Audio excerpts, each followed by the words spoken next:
Hello दोस्तों, आपका स्वागत है हमारे चैनल चैंपियन जैद पर। मैं हूं आपका दोस्त मोहम्मद जैद। और दोस्तों, जैसा कि आप लोग जानते हैं कि हम लोगों ने अभी साइंस को शुरू किया हुआ है।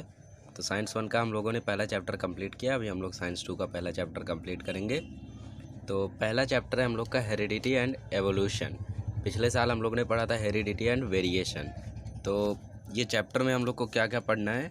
Heredity and hereditary changes, evolution, Darwin's theory of natural selection, speciation, transcription, translation and translocation, evidences of evolution, Lamarckism and human evolution. तो ये टॉपिक्स हम लोग इस चैप्टर में पढ़ने वाले हैं। तो सबसे पहले मैं जानना चाहता हूँ कि आपको हेरिडिटी के बारे में क्या याद है। हेरिडिटी होता क्या है? जी हाँ दोस्तों, हेरिडिटी का मतलब होता है transmission of biological characters from one generation to another generation through genes. मतलब कि जो बायोलॉजिकल कैरेक्टर्स, हमारे जो कैरेक्टर्स हैं, बॉडी कैरेक्टर्स हैं, वो एक जनरेशन से दूसरे जनरेशन में जब जीन्स के द्वारा ट्रांसफ़र होते हैं तो उसे कहते हैं हेरिडिटी। अभी यहाँ पे पूछा जा रहा है कि सेलुलर न्यूक्लियस के कौन से कंपोनेंट्स हैं जो हेरिडिटी कैरेक्टर्स को रखते हैं। तो हेरिडिटी कैरेक्टर्स हम लोग के जीन्स में रहते हैं दोस्तों। और जब प्रोजेनी से फिजिकल कैरेक्टर और मेंटल कैरेक्टर जाते हैं तो उसे हम लोग क्या बोलते हैं? हेरिडिटी। और डीएनए मॉलिक्यूल्स के कंपोनेंट्स कौन कौन से हैं? तो उसके कंपोनेंट्स में आता है आपका जीन आता है, और न्यूक्लियोटाइड्स आते हैं, फॉस्फेट ग्रुप आता है। तो ये सब डीएनए मॉलिक्यूल के कंपोनेंट्स हैं। तो सबसे पहले हम लोग चैप्टर शुरू करते हैं। सबसे पहले हम लोग पढ़ेंगे हेरिडिटी एंड हेरिडिटरी चेंजेस। तो अभी यहाँ पे कुछ साइंटिस्टों के नाम दिए गए हैं जिन्होंने ये फाइंड किया था कि कैसे कैरेक्टर्स पास होते हैं, किस तरीके से पास होते हैं। तो इसमें स्टार्टिंग में हम लोगों को कुछ नाम याद रखना होगा। सबसे पहले हैं जोहन ग्रेगर मेंडल। ये कौन थे? मॉडर्न जेनेटिक्स के पायोनियर, मतलब फाउंडर, जिन्होंने इसकी फाउंडेशन बनाई, जिन्होंने इसकी खोज की। पायोनियर मतलब फादर। तो अभी अराउंड द पीरियड ऑफ 1886 इनको बहुत ही ज़्यादा समय लग गया था हेरिडिटी के बारे में रिसर्च करके उसको समझने में। 1901 में जो रीजन्स, मतलब म्यूटेशनल थ्योरी, म्यूटेशन आप लोग ने पिछले साल पढ़ा होगा, उसको हम लोग इस साल डिटेल में देखेंगे। वो किसने पता किया था? ह्यूगो डिवरिस ने। और 1902 में वॉल्टर एंड सुट्टन ने क्या फाइंड किया था? क्रोमोजोम देखा था। और किसके सेल्स में देखा था? ग्रास शॉपर के। और उसके बाद 1944 में ट्रियो साइंटिस्टों ने प्रूव किया कि जो वायरस को छोड़ के बाकी सारे लिविंग ऑर्गेनिज्म का जेनेटिक मटेरियल क्या है? डीएनए है। और वो तीनों साइंटिस्ट कौन थे? Oswald Avery, Maclyn McCarty and Colin MacLeod. तो ये एक टेबल के फॉर्म में आपको एग्जाम में आ सकता है, जिसमें आपको एक तरफ लिखा रहेगा कि ये इसने किया था, या तो मैच द कॉलम में आ सकता है। नाम दिया रहेगा, आपको फाइंड करना रहेगा कि कौन सा वाला सही है। तो ये सभी नाम आप लोग टेबल के फॉर्म में अपनी नोटबुक में बना ले तो बेहतर रहेगा। एक तरफ साइंटिस्ट और एक तरफ ईयर और एक तरफ खोज, इन्वेंशन या डिस्कवरीज। तो साइंटिस्ट का नाम और ईयर में आप लोग को 1886, 1901 जो भी है, और फिर finding, observe the pair of chromosome in the cells of grasshopper, और इसमें म्यूटेशनल थ्योरी। और 1886 में जो जोहन ग्रेगर मेंडल थे, मॉडर्न जेनेटिक्स। और इसमें all the organism have DNA genetic material. तो इस तरीके से टेबल बना लेंगे तो आपको याद रहेगा। अभी फ्रैंकोइस जैकब और जैक मोनार्ड ने एक मॉडल प्रपोज किया प्रोटीन सिंथेसिस का, जो कि डीएनए से होता है। और ये कौन से सेल्स में फाइंड किया था इन्होंने? सबसे पहले बैक्टीरियल सेल्स में। और इसने जो डीएनए के जेनेटिक्स कोड है उसको अनकवर करने में बहुत ही ज़्यादा मदद किया, और जिसके कारण हम लोग ने डीएनए टेक्नोलॉजी को जेनेटिक इंजीनियरिंग के फील्ड में लेकर आए। जो हम लोग हाइब्रिडाइजेशन आजकल करते हैं, चेंजेस लाते हैं लिविंग ऑर्गेनिज्म में, इनके कारण ही वो पॉसिबल हो पाया था। Science of heredity is useful for diagnosis, treatment and prevention of heredity का अगर हम लोग अच्छे से पढ़ाई कर लेंगे, उसकी जानकारी ले लेंगे, तो उससे क्या फ़ायदा होगा? हेरिडिटरी डिसऑर्डर्स जो भी होते हैं, प्रोडक्ट, उसको हम लोग डायग्नोसिस कर पाएंगे, पता कर पाएंगे, उसको ट्रीटमेंट कर पाएंगे, उसका बचाव कर पाएंगे। आप लोग जानते होंगे हेरिडिटरी डिसऑर्डर्स, हम लोगों ने पिछले साल बहुत सारे पढ़े हैं। और हाइब्रिड वेराइटीज़, एनिमल्स, प्लांट्स भी प्रोड्यूस करने में सही रहेगा, और माइक्रोब्स में भी इसे यूज़ कर पाएंगे। और ये जो प्रोडक्शन ऑफ हाइब्रिड वेराइटीज़ ही हम लोग 8th चैप्टर में पढ़ेंगे, और इंडस्ट्रियल प्रोसेस वाला 7th चैप्टर में पढ़ेंगे। अभी पढ़ते हैं ट्रांसक्रिप्शन, ट्रांसलेशन एंड ट्रांसलोकेशन। तो इसके लिए आपको यहाँ पे बहुत सारी चीज़ें लिखी हैं, तो इन्हीं सब चीज़ों को मैं आपको बताता हूँ। बस आप लोग लेक्चर को ध्यान से सुनेंगे तो आपको चैप्टर पूरी तरीके से समझ में आ जाएगा। तो सबसे पहले हमारी बॉडी में रहता है डीएनए। ये आपका डीएनए है, पीएनए मत समझना। डीएनए से फॉर्म होता है एमआरएनए। ठीक है, डीएनए से एमआरएनए जब बनता है तो इसको हम लोग क्या बोलते हैं? ट्रांसक्रिप्शन। समझ में आया ट्रांसक्रिप्शन? उसके बाद जब एमआरएनए से जब प्रोटीन सिंथेसिस होता है तो उसको हम लोग क्या बोलते हैं? ट्रांसलेशन। वो वाला और ये वाला कनेक्टेड डायग्राम है, जगह नहीं थी इसलिए मैंने ऐसे बनाया। और डीएनए से लेकर प्रोटीन सिंथेसिस तक के प्रोसेस को हम लोग बोलते हैं सेंट्रल डोग्मा। तो मुझे उम्मीद है अब आपको एक ट्री डायग्राम के रूप में अच्छे से समझ में आ गया होगा। तो यहाँ पर आप लोग देखेंगे तो वही लिखा हुआ है कि सबसे पहले एक डीएनए रहता है। डीएनए हम लोग का डबल स्ट्रैंडेड रहता है, मतलब दो दो धारियाँ रहती हैं, एक ऊपर और एक नीचे, और फिर दोनों बैंड से वो बंधा हुआ रहता है, उलझा हुआ रहता है एक दूसरे में।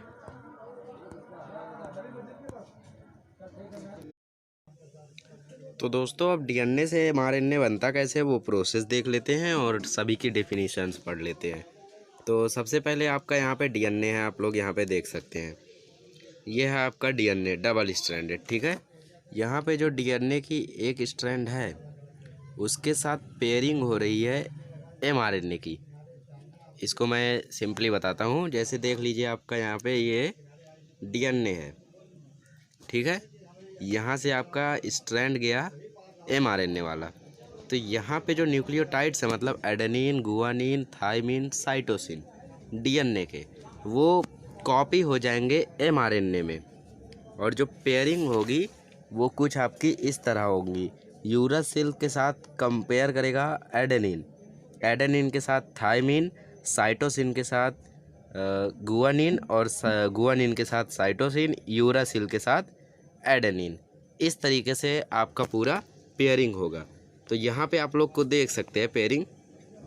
ये देखिए, यूरासिल के साथ एडेनिन, एडेनिन के साथ थाइमिन, साइटोसिन के साथ गुआनिन, और एडेनिन के साथ थाइमिन। तो इस तरीके से पेयरिंग जब होती है तो आपका एक एमआरएनए फॉर्म हो जाता है कुछ इस तरीके का। यहाँ पे adenine, thymine, guanine, cytosine, uracil, ऐसा एमआरएनए आपका फॉर्म हो जाता है। और आरएनए है इसलिए इसमें यूरासिल है। आप लोग जानते होंगे डीएनए में होता है एडेनिन, गुआनिन, थाइमिन, साइटोसिन, और जो आरएनए होता है उसमें आपका adenine, guanine, cytosine, uracil. Thymine उसमें नहीं होता है, थाइमिन की जगह यूरासिल होता है। तो कॉम्प्लीमेंट्री सीक्वेंस बन जाता है एमआरएनए का डीएनए से, मतलब जस्ट अपोजिट। और जब एमआरएनए डीएनए से बनता है means transformation of information from the molecule of DNA to mRNA is called as what? Transcription. तो उसे हम लोग बोलते हैं ट्रांसक्रिप्शन, जब डीएनए से इंफॉर्मेशन जाती है एमआरएनए में। अभी आपका एमआरएनए फॉर्म हो गया। अब एमआरएनए जाएगा न्यूक्लियस में, न्यूक्लियस में ही इवेंचुअली फॉर्म हुआ है। अब न्यूक्लियस में फॉर्म होने के बाद वो जाएगा साइटोप्लाज्म में। कहाँ पे जाएगा? साइटोप्लाज्म में। और साइटोप्लाज्म में जाने के बाद उसको दो लोग मिलेंगे, एक मिलेगा टीआरएनए और एक मिलेगा राइबोसोम, जिसके साथ होगा आरआरएनए। तो यहाँ पे आप लोग देख सकते हैं, ये है टीआरएनए, ये है राइबोसोम। राइबोसोम जो होगा वो एमआरएनए को पकड़ लेगा। यहाँ पे आप लोग देख सकते हैं पकड़ा हुआ है। जब राइबोसोम एमआरएनए को पकड़ लेगा तो वहाँ पे टीआरएनए आएगा। टीआरएनए के सर पर रहेगा अमाइनो एसिड। ये लाइसिन लिखा हुआ है बट ये अमाइनो एसिड है। इवेंचुअली पुरानी टेक्स्ट बुक है, आप अपनी टेक्स्ट बुक में देखेंगे तो उसमें अमाइनो एसिड लिखा होगा। तो ये अमाइनो एसिड है और ये एंटी कोडॉन्स है। एक होता है कोडॉन, एक होता है एंटी कोडॉन। मतलब कि set of nucleotide, 3 set of nucleotide in the mRNA is called as codon, and the set of nucleotide in the tRNA is called as anti codon. मतलब टीआरएनए में जो होता है वो एंटी कोडॉन और mRNA में जो होता है वो कोडॉन। तो इस तरीके से इनकी पेयरिंग फिर शुरू हो जाती है। सबसे पहले टीआरएनए आएगा एमआरएनए पे, तो ये पूरा हो गया कंप्लीट। एक अमाइनो एसिड दोबारा आएगा, फिर जमा होगा, फिर एक और अमाइनो एसिड, ऐसे ऐसे बहुत सारे अमाइनो एसिड बनते जाएंगे और बनने के बाद सभी अमाइनो एसिड एक स्पेसिफिक बॉन्ड से, that is peptide bond, peptide bond से ये लोग बंध जाएंगे और इनको बांधने में कौन मदद करेगा? इनको बांधने में मदद करेगा आरआरएनए।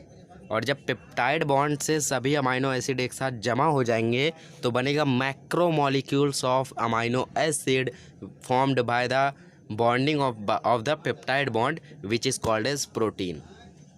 समझे? Protein is the macromolecule of the amino acid formed by the peptide bond.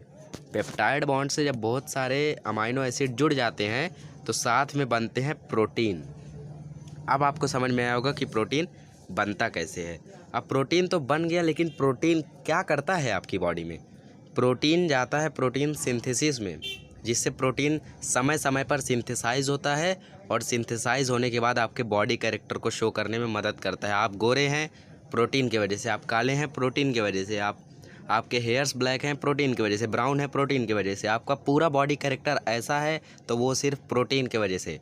Protein synthesis proper नहीं होगा तो आप लोग को बीमारियां होंगी, जैसे डाउन सिंड्रोम, अल्बिनिज्म। इन सभी में आप लोग देखते होंगे मिलेनिन, केराटिन, इन सब की मात्रा कम हो जाती है, सभी प्रोटीन कम हो जाते हैं तो उनमें ये सभी बीमारियां हो जाती हैं। तो प्रोटीन का यही फंक्शन होता है। जो टीआरएनए का एंटीकोडॉन बन जाता है कॉम्प्लीमेंट्री सीक्वेंस से कोडॉन के, उसको हम लोग बोलते हैं ट्रांसलेशन। यहाँ पे डेफिनेशन लिखा हुआ है, tRNA has anticodon having complementary sequence to the codon of mRNA. तो इसका डेफिनेशन थोड़ा बड़ा है, यहाँ से आपको लिखना होगा यहाँ तक। और डॉक्टर हरगोविंद खुराना ने एक इम्पॉर्टेंट डिस्कवरी की थी 20 अमाइनो एसिड के लिए ट्रिपलेट कोडॉन। ट्रिपलेट कोडॉन मतलब code for each amino acid consist of 3 nucleotide. मतलब कि अमाइनो एसिड का जो कोड होता है उसमें 3 न्यूक्लियोटाइड्स होते हैं। यहाँ पे आप लोग देख सकते हैं, सबसे पहले ऊपर देखिए, ये आपका अमाइनो एसिड, ये 3 कोड्स, इसको हम लोग क्या बोलते हैं? Triplet codon. ये कोड होता है, इसको डिकोड करके दिखाया था कुछ साइंटिस्ट ने। आगे चल के हम इसके कोडिंग और डिकोडिंग पढ़ेंगे। और लिविंग ऑर्गेनिज्म जो होते हैं वो न्यूरॉन प्रोड्यूस करते हैं उनके जैसा जीन्स के वजह से, और जो थोड़े बहुत जीन्स होते हैं वो नेक्स्ट जनरेशन में ट्रांसफॉर्म हो जाते हैं बिना किसी चेंजेस के, जिसके कारण जो प्रोजेनी होता है, जो ऑफस्प्रिंग होता है, जो चाइल्ड होता है, वो उनसे सिमिलरिटीज़ दिखाता है, वो उनकी तरह ही एकदम दिखता है। थोड़ी बहुत सिमिलरिटीज़ मम्मी पापा दोनों की रहती है तो वो वैसा ही दिखता है। लेकिन कभी कभी क्या होता है कि थोड़ी थोड़ी सी चेंजेस आ जाती हैं। जैसे आप लोग यहाँ पे देख सकते हैं TAACTGCAGGT, ये आपका सीक्वेंस है। लेकिन यहाँ पे जो TGC, मतलब ये 3 जो ट्रिपलेट कोडॉन है, 3 जो न्यूक्लियोटाइड्स हैं, इनकी जगह आ गया GAT। इसके कारण थोड़े से चेंजेस आ गए। तो थोड़े से चेंजेस आ गए मतलब यहाँ पे ये एकदम बीमारी, मतलब डिसऑर्डर हो सकता है, और उस डिसऑर्डर को बोलते हैं सिकल सेल अनेमिया। तो जीन में म्यूटेशन के कारण कुछ बीमारियां आ जाती हैं, अगर ऐसे चेंजेस आए तो उस बीमारियों को बोलते हैं सिकल सेल अनेमिया। और ये Darwin's theory of natural selection का एक वो है, एग्जाम्पल है। तो इसको पहले अच्छे से समझ लेते फिर डार्विन पे चलेंगे। तो थोड़े से चेंजेस आते हैं तो उसको हम लोग बोलते हैं म्यूटेशन। कुछ चेंजेस छोटे से होते हैं, उससे ज़्यादा फ़र्क नहीं पड़ता, लेकिन जब भी चेंजेस बड़े हो जाते हैं तो उससे बीमारियां होती हैं, जैसे सिकल सेल अनेमिया। ये जेनेटिक डिसऑर्डर्स होते हैं। अभी एवोल्यूशन के बारे में हम लोग थोड़ा सा पढ़ते हैं। तो दोस्तों म्यूटेशन का एक एग्जांपल लेते हैं, जैसे राम हैड रेड कैप। अभी यहाँ पे आप लोग देखें सीरीज़ को तो 3-3 का है, ये समझ लीजिए आपके जीन्स है, ठीक है। Ram had read cap. अभी यहाँ पे अगर चेंजेस आए, समझ लीजिए आपका जो कैप है उसमें C की जगह आपका आ गया M, तो हो गया मैप। तो राम हैड रेड मैप, पूरा सेंटेंस चेंज हो गया, राम के पास अब कैप है ही नहीं। तो इसी तरीके से जीन्स में भी होता है। सिकल सेल अनेमिया क्यों होता है? क्योंकि उसमें जो सेल्स होते हैं वो सिकल की तरह हो जाते हैं, ऑक्सीजन को कम कैरी करते हैं, क्योंकि उनकी जो इन्फॉर्मेशन होती है वो चेंज हो जाती है। जिस तरीके से यहाँ पे पूरा सेंटेंस बिगड़ गया, वैसे ही वहाँ पे वो भी बिगड़ जाता है, तो जिसके कारण वो अपना फंक्शनिंग बंद कर देता है और ऐसी बीमारियाँ हो जाती हैं। तो प्रोटीन सिंथेसिस का एक मैं छोटा सा नोट्स आपको यहाँ पे लिख के दिखा देता हूँ। जिसे आप कॉपी कर लें अपनी नोटबुक में, जिससे आपको याद रहेगा। तो सबसे पहले वो देख लेते हैं, फिर नेक्स्ट टॉपिक पढ़ेंगे एवोल्यूशन। तो दोस्तों सबसे पहले आपकी बॉडी में डीएनए है। डीएनए से आपका फॉर्म होगा एमआरएनए। एमआरएनए के बाद आपका फॉर्म होगा, एमआरएनए जो आपका फॉर्म हुआ था वो कहाँ पे फॉर्म हुआ था? न्यूक्लियस में। ये अपनी नोटबुक में आप लोग लिख सकते हैं, यहाँ पे ऐसा एरो मारते चलें। इसमें कोई ऐसा सिंबल नहीं है इसलिए मैं नहीं मार रहा हूँ। और उसके बाद ये लोग गए साइटोप्लाज्म में। साइटोप्लाज्म में था राइबोसोम। राइबोसोम ने एमआरएनए को कैच किया। उसके बाद वहाँ पे आया टीआरएनए। टीआरएनए के पास दो चीज़ें थी, एक था अमाइनो एसिड और एक था एंटीकोडॉन। और फिर उसके बाद अमाइनो एसिड बने और सारे अमाइनो एसिड जुड़ गए पेप्टाइड बॉन्ड से। पेप्टाइड बॉन्ड से जुड़ने के बाद आपका प्रोड्यूस हुआ प्रोटीन, और प्रोटीन दिखाता है body character through protein synthesis. और जो आपका एमआरएनए था वो न्यूक्लियस में फॉर्म हुआ था और इसके पास था कोडॉन। तो इसे आप लोग अपनी नोटबुक में लिख सकते हैं। सबसे पहले था डीएनए। डीएनए से फॉर्म हुआ एमआरएनए, जिसको हम लोग बोलते हैं ट्रांसक्रिप्शन। एमआरएनए गया साइटोप्लाज्म में, वहाँ पर था राइबोसोम, उसने कैच कर लिया। टीआरएनए आया, उसके पास एंटीकोडॉन था। कोडॉन और एंटीकोडॉन में मिक्सचर हुआ, सीक्वेंस प्रोड्यूस हुआ, जिसके कारण हो गया ट्रांसलेशन। फिर अमाइनो एसिड बना, प्रोटीन बना, बॉडी कैरेक्टर शो करता है प्रोटीन सिंथेसिस से। और जो ट्रांसलेशन होता है, ट्रांसलोकेशन होता है, उसे हम लोगों ने नहीं देखा। तो during the process of protein synthesis जो आरएनए होता है वो एक जगह से दूसरी जगह तक घूमते रहता है by the distance of 1 triplet codon. 3 codon की डिस्टेंस से वो घूमते रहता है, ये बाजू कभी वो बाजू। इसको हम लोग बोलते हैं ट्रांसलोकेशन। तो मुझे लगता है अब सारे डाउट्स आपके क्लियर हो गए होंगे। तो चलिए चैप्टर आगे बढ़ाते हैं और पढ़ते हैं एवोल्यूशन। एवोल्यूशन दोस्तों आप लोगों ने सुना होगा, कई सारे कार्टून्स में भी आप लोग ने देखा होगा, जैसे पोकेमॉन में ये अक्सर एवोल्यूशन होता है। तो एवोल्यूशन मतलब क्या होता है कि एक लिविंग ऑर्गेनिज्म में थोड़े बहुत चेंजेस आना। चेंजेस स्लो आएंगे बट बहुत ड्यूरेशन के बाद आएंगे, और ये बहुत ही स्लो गोइंग प्रोसेस होता है। ऑर्गेनिज्म में चेंजेस ऐसे ही आते हैं।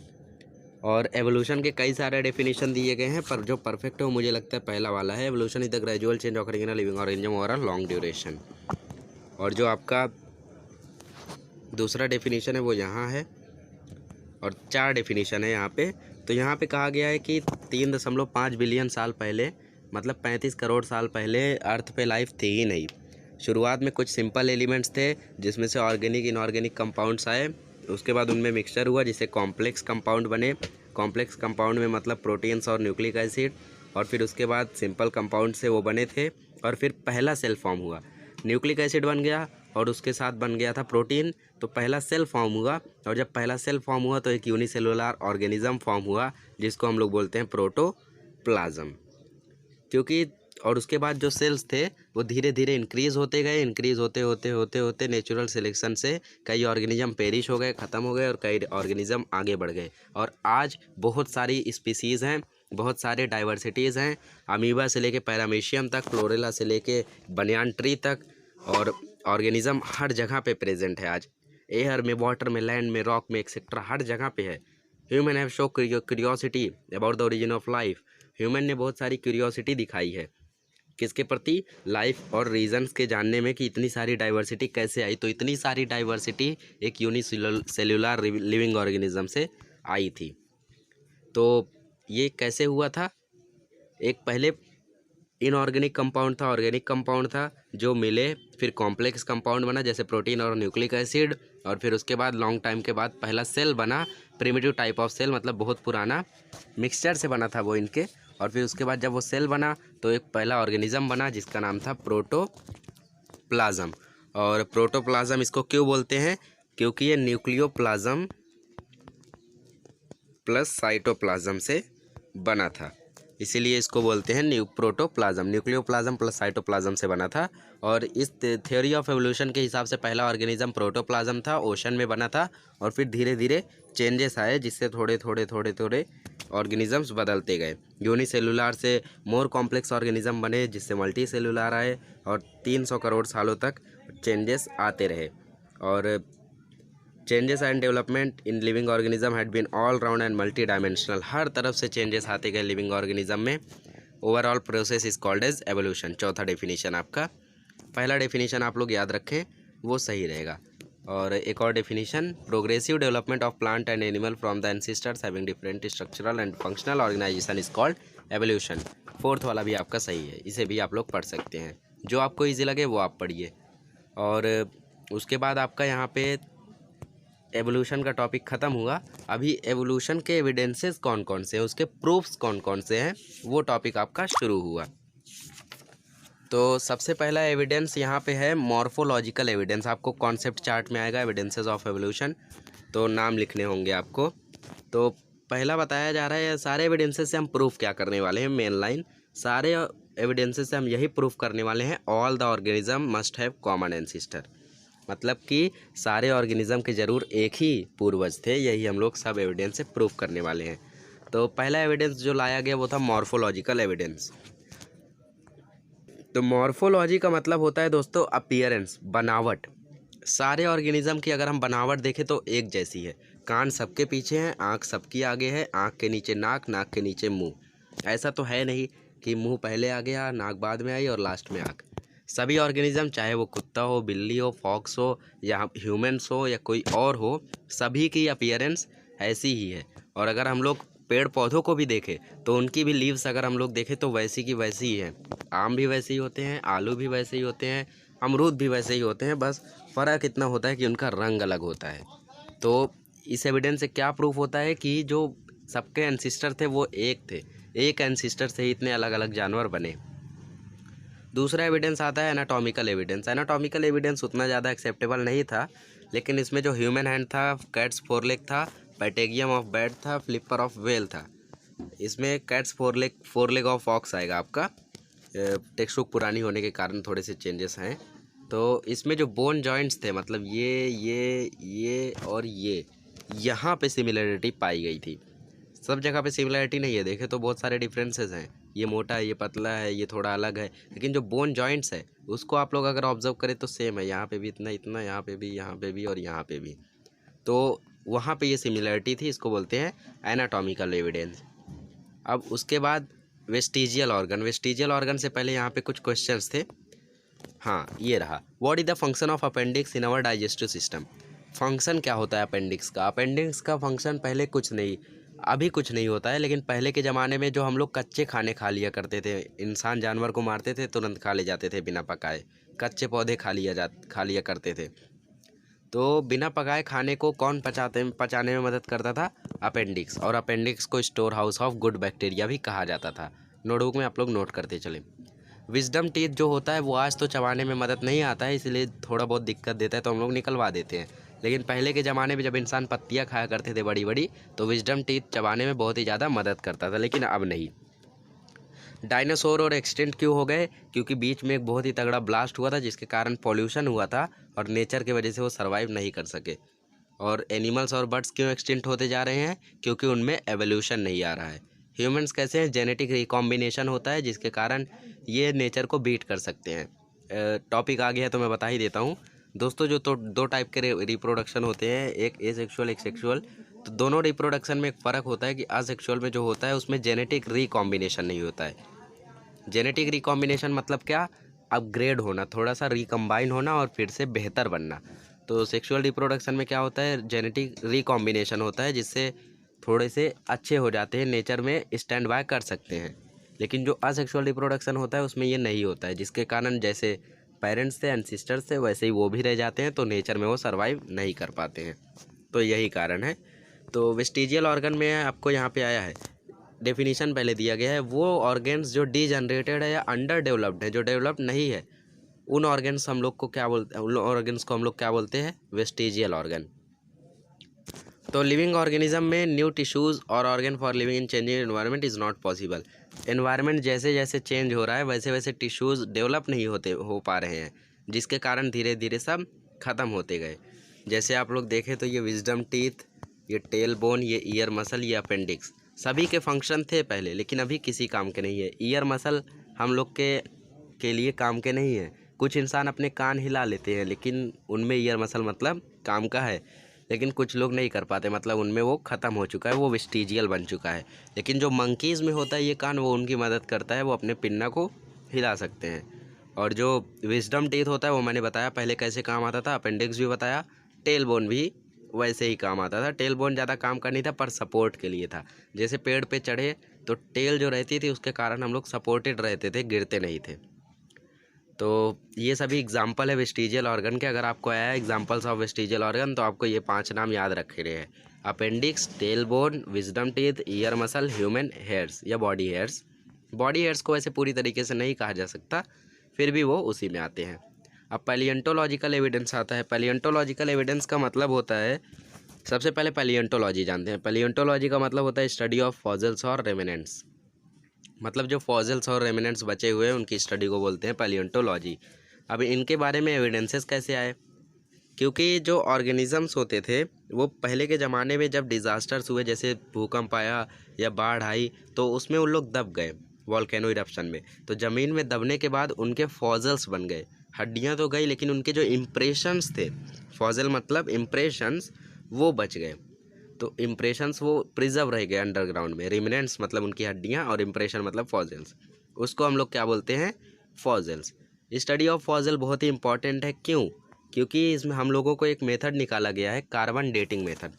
तो कार्बन डेटिंग मेथड से हम लोग पता लगा सकते हैं कि किस तरीके से ऑर्गेनिज़म पहले कैसा था। तो सबसे पहले हमारी बॉडी में 2 कार्बन होता है, एक होता है C12, एक होता है C14। तो जो C14 होता है वो रेडियो एक्टिव कार्बन होता है। तो रेडियो एक्टिव कार्बन होने के कारण ये धीरे धीरे ख़त्म होते रहता है। लेकिन जो C12 होता है वो नॉन रेडियो एक्टिव होता है, मतलब वो कांस्टेंट रहता है। जो C14 है वो 50,000 साल तक ख़त्म होगा और फिर लास्ट में एकदम ख़त्म हो जाएगा। तो इस तरीके से हम लोग फाइंड कर सकते हैं कि ये ऑर्गेनिज़म कितना पुराना है। जैसे C12 समझ लीजिए आपका 1000 है, एग्जाम्पल ले लेते हैं। C14 भी उतना ही रहा होगा। समझ लीजिए अभी ऑर्गेनिज़म मर चुका है, तो हमने उसकी जांच की फॉसिल की, अब बचा है 900। तो इसका रेशियो निकालते हैं। तो अगर हम लोग कट करें तो हम लोग को मिलेगा 9/10, मतलब वो ऑर्गेनिज़म को मरे हुए 1 साल हो चुका है। इससे आप लोग को समझ में आया होगा। जैसे यहाँ पे यूनिट भी रहती है, इसको डीप में स्टडी करेंगे तो पता चलेगा। तो 9/10 आया, मतलब ये ऑर्गेनिज़म बहुत ही ज़्यादा पुराना है। इसमें यूनिट भी रहती है, उस यूनिट के हिसाब से फिर कन्वर्ट करते हैं। 1 आया तो ज़रूरी नहीं 1 ईयर हो सकता है 1 मिलियन ईयर हो सकता है। और ये कार्बन डेटिंग मेथड से हम लोग 50,000 साल तक डिटरमाइन कर सकते हैं। हम लोग रेशियो निकालते हैं C14 से C12 का इन देयर बॉडी, और इसको बोलते हैं कार्बन डेटिंग मेथड। और ये पैलियंटोलॉजी या एंथ्रोपोलॉजी में यूज़फुल होता है, ताकि ह्यूमन फॉसिल्स या मतलब जैसे कोई इंसान मर गया है और उस बहुत दिन के बाद उसका जो डेड बॉडी वो मिला, तो पता करने के लिए कि ये बॉडी कितनी पुरानी है, उसके लिए कार्बन डेटिंग हम लोग करते हैं। अगर फॉसिल की एज पता चल गई हम लोग को, तो ये इजी हो जाता है उसके बारे में इंफॉर्मेशंस लगाना, पता करना। तो और जो कार्बन डेटिंग मेथड था उसको डिस्कवर किया था विलार्ड लिब्बी ने। तो इन्होंने ये कहा था कि C14 से अगर हम लोग C12 का रेशियो निकालें तो हम लोग फाइंड कर सकते हैं एज, और इस मेथड को कहा जाता है कार्बन डेटिंग मेथड। इसके लिए इन्हें मिला था नोबेल प्राइज़ भी। तो एव्स और बर्ड का जो एरा था उसको हम लोग बोलते हैं सीनोजॉइक एरा। रेप्टाइल्स का जो एरा था उसको हम लोग बोलते हैं मेसोजॉइक एरा। और एम्फीबिया और पिस्कस का जो एरा था उसको हम लोग बोलते हैं पैलियोजॉइक एरा। अभी आता है कनेक्टिंग लिंक्स। कनेक्टिंग लिंक्स बहुत ही इंपॉर्टेंट टॉपिक है, क्योंकि 1 मार्क का 2 साल, मतलब 2 साल से आ चुका है बोर्ड में। 2019 में भी आया था, 2020 में भी आया। 2019 में आया था आपका dash is a connecting link between the organisms Annelida and arthropoda. तो ये था उसमें। और इस साल आया था डक बिल्ड प्लेटिपस के बारे में।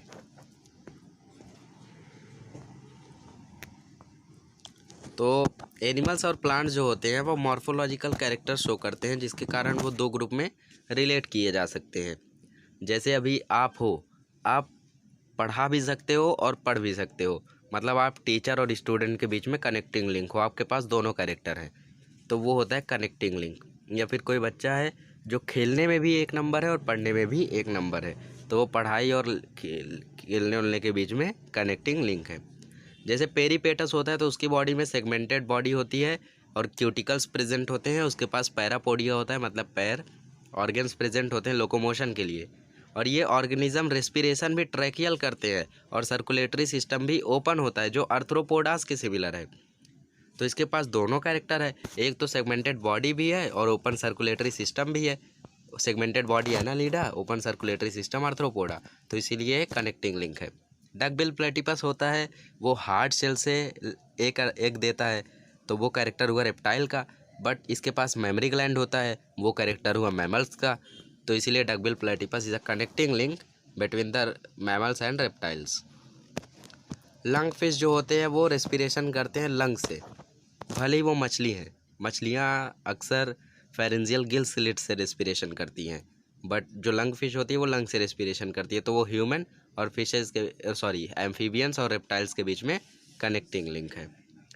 तो कनेक्टिंग लिंक आपको समझा होगा, कैरेक्टर्स अगर दोनों के दिखाते हैं वो तो दोनों के बीच में कनेक्टिंग लिंक होते हैं। एम्ब्रियोलॉजिकल एविडेंस आप लोग सीधा सीधा यहाँ पे देख सकते हैं।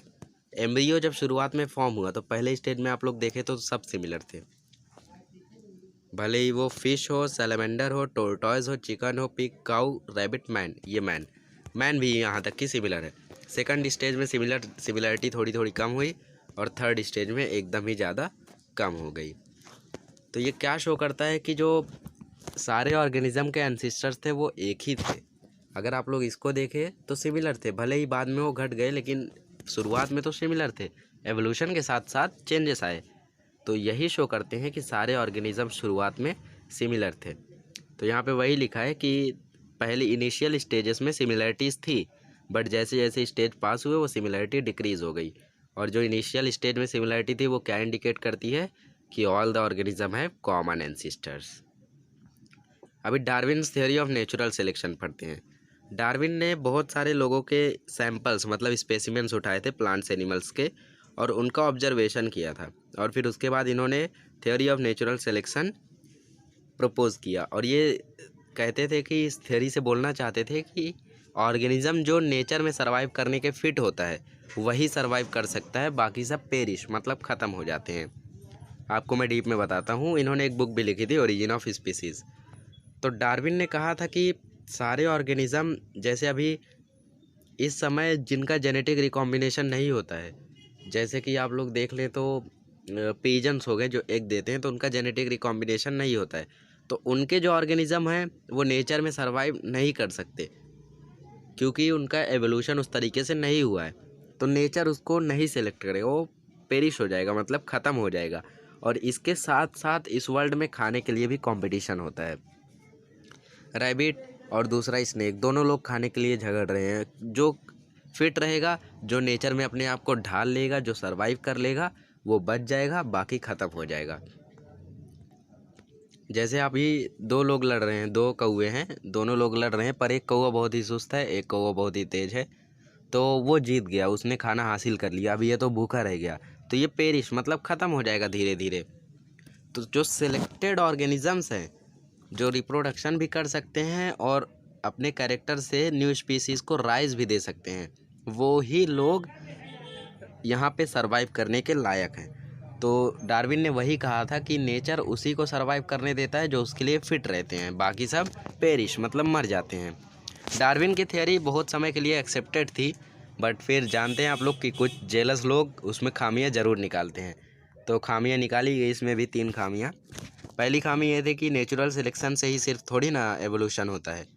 और जो डार्विन थे उन्होंने कोई एक्सप्लेनेशन भी नहीं दिया था कि जो चेंजेस आए ऑर्गेनिज्म में वो अच्छे हैं या बुरे हैं। और एक्सप्लेनेशन इसके बारे में भी नहीं था कि चेंजेस तेज आए या स्लो आए। भले ही ये सब ऑब्जेक्टिव थे, लेकिन डार्विन का जो काम था वो एक माइलस्टोन मतलब एक अचीवमेंट था। यहाँ पे आप लोग को उनका बायोग्राफी दिया गया है, आप लोग पढ़ सकते हैं। अभी हम लोग पढ़ते हैं लैमार्किज्म। जो जीन बैप्टिस्ट लैमार्क थे, इन्होंने प्रपोज किया कि मॉर्फोलॉजिकल चेंजेस जो आते हैं लिविंग ऑर्गेनिज्म में उसके कारण एवोल्यूशन हुआ है। मतलब जो बनावट में थोड़ी बहुत डिफरेंस आती है उसके कारण एवोल्यूशन हुआ है, और उस बनावट में जो डिफरेंस आई उसका कारण है एक्टिविटीज़ और लेजीनेस ऑफ द ऑर्गेनिज्म। मतलब कि एक ऑर्गेनिज़म अगर किसी ऑर्गन का ज़्यादा दिन तक यूज़ नहीं करेगा तो वो उसके लिए काम के नहीं रह जाएंगे। लेकिन एक ऑर्गेनिज़म अगर एक ऑर्गन का बहुत ही ज़्यादा यूज़ कर रहा है तो वो ऑर्गन और ग्रो हो जाएगा और अच्छा हो जाएगा।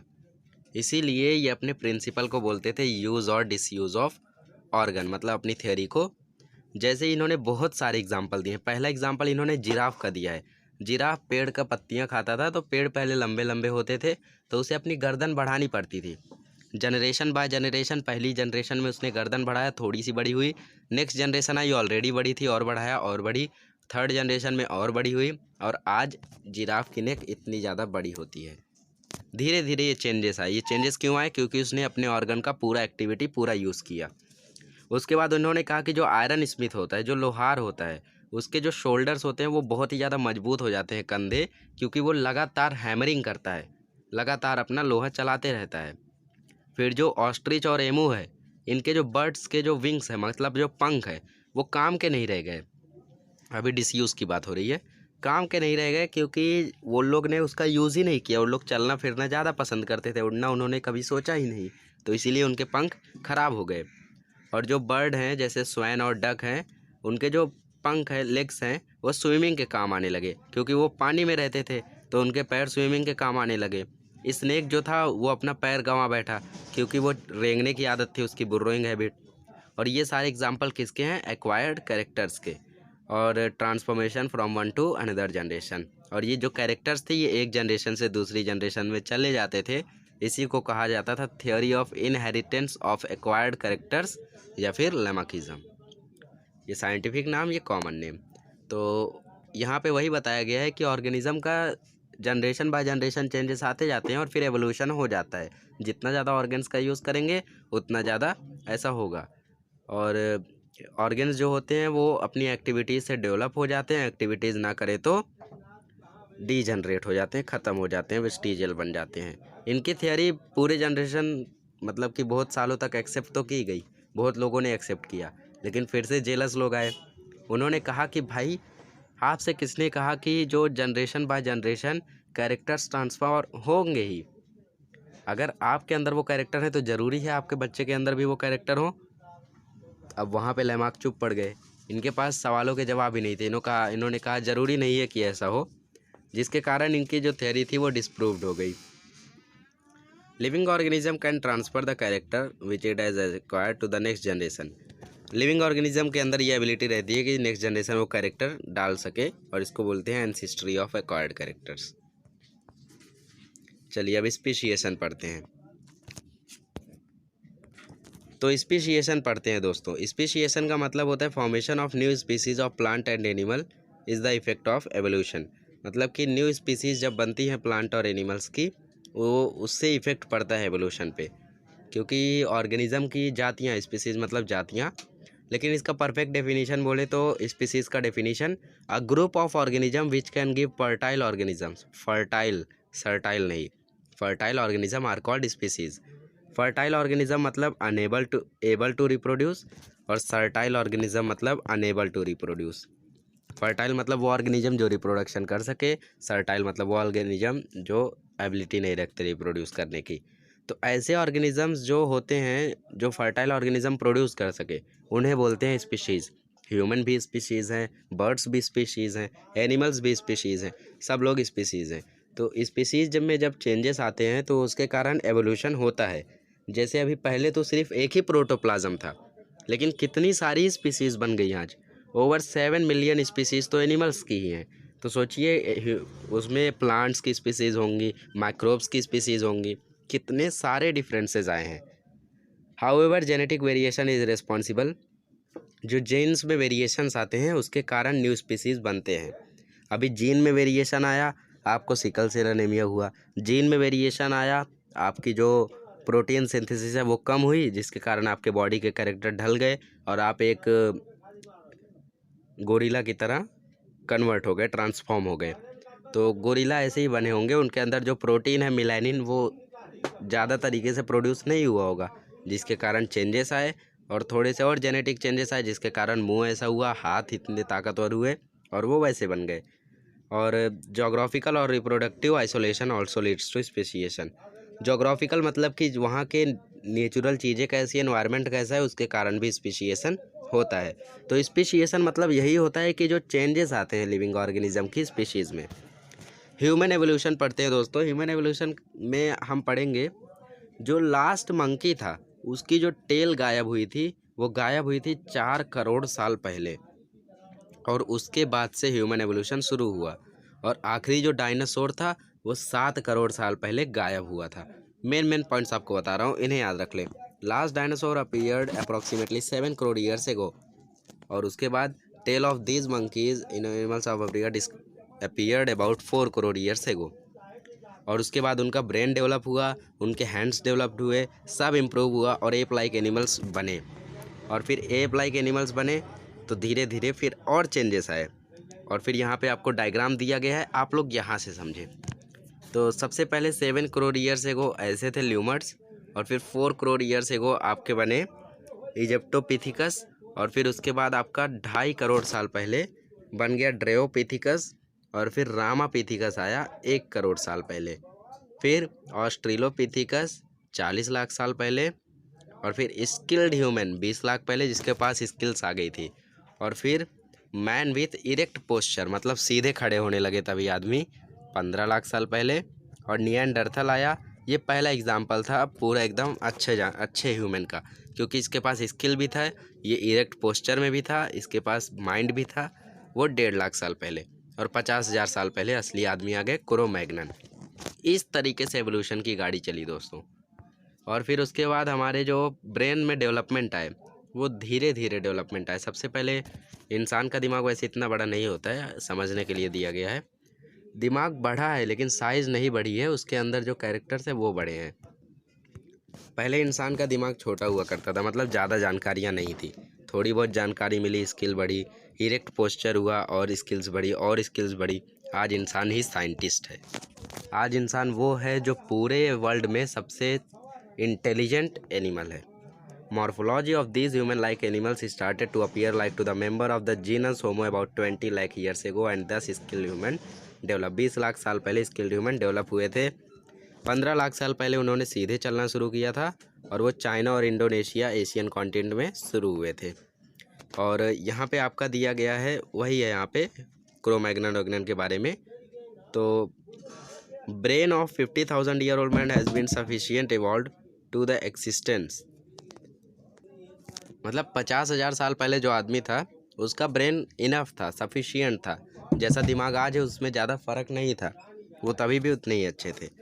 अभी यहाँ पे जो ह्यूमन स्किल्स हैं उसके बारे में दिया गया है। 10,000 साल पहले इंसानों ने एग्रीकल्चर शुरू किया था, और फिर उसके बाद कल्चरल डेवलपमेंट होने लगी। राइटिंग वाइटिंग इंसान ने शुरू किया था 5,000 साल पहले, जिसके कारण हिस्ट्री बनी। और मॉडर्न साइंस जो आया वो आया 400 साल पहले। इंडस्ट्रियल सोसाइटी जो आई वो आई 2 साल पहले। और अब हम इस स्टेज पे आ गए हैं, और हम इस स्टेज पे अब रूट्स खोज रहे हैं ह्यूमन एंसेस्ट्री की, मतलब कि ह्यूमन के बारे में इतनी ज़्यादा स्टडीज़ कर रहे हैं। तो सोचिए दोस्तों किस तरीके से डेवलपमेंट आए, और जब ही इस बात को 2-3 हज़ार साल हो जाएंगे 4019 या 4020 में, तो वहाँ के भी बच्चे हमारे बारे में पढ़ेंगे कि तभी टीचिंग शुरू हुई थी, स्कूल्स थे। हो सकता है कि आगे और भी डेवलपमेंट आए। ऐसी सोच रखेंगे तो आप ज़रूर एक साइंटिस्ट बनेंगे। Evidences of evolution morphological, anatomical, palaeontological, vestigial organ सब लिख सकते हैं आप लोग, 6 में से कोई भी 4।